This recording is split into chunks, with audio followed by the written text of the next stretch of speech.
কাকে সাপোর্ট করছেন? চট্টগ্রামের সাপোর্টার। আর কি মনে হচ্ছে আসলে চট্টগ্রাম জিততে পারবে কিনা? হ্যাঁ, জিততে পারে, বিশ্বাস আছে। মেহেদী হাসানের উপর বিশ্বাস আছে, ক্যাপ্টেন্সির বিশ্বাস আছে। পুরো টুর্নামেন্ট জুড়েই কিন্তু সে ঝলক দেখেছে চট্টগ্রাম, বেশ বড় নাম না থাকলেও তারা কিন্তু ফাইনালে পৌঁছে গেছে। হ্যাঁ। তো কি মনে হয় রাজশাহী কি বিট করতে পারবে কিনা? হ্যাঁ, আমার মনে হচ্ছে বিক করতে পারবে। নাইম হাসান আছে, যেহেতু নাইম শেখ আছে, মেহেদী আছে, মেহেদী স্পিনে তো একটা ব্যাপার আছে, আর ক্যাপ্টেন্সির ব্যাপার আছে। দেখা যাক, আল্লাহ ভরসা।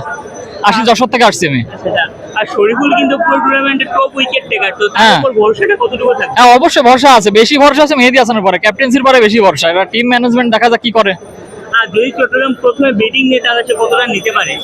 চট্টগ্রাম ব্যাটিং নিলে 100, মিরপুরের পিচ তো 160 করলে এনাফ। এখন দেখা যাক, আল্লাহ ভরসা। আর কি প্রত্যাশা চট্টগ্রামকে ঘিরে? ভাই চট্টগ্রাম নিয়ে ভাই আমরা অনেক গিয়ে প্রত্যাশা আছে, কিন্তু ভাই আমাদের আশা আছে চট্টগ্রাম অবশ্যই ফাইনাল নিবে আজকে। ভাই আমরা আসছি আশা নিয়ে, ভাই চট্টগ্রাম নিয়ে, বুঝতে পারছেন?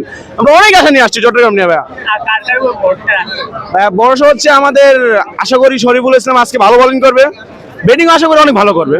আর শরীফুল ইসলাম তো এখন পর্যন্ত টুর্নামেন্টের টপ উইকেট টেকার। অবশ্যই। তো আসলে একটু ঘাটতি চাপ থাকবে কিনা তার উপর? অবশ্যই তার উপরে বাড়তি চাপ থাকবে, কারণ সে একটা টপ উইকেটার।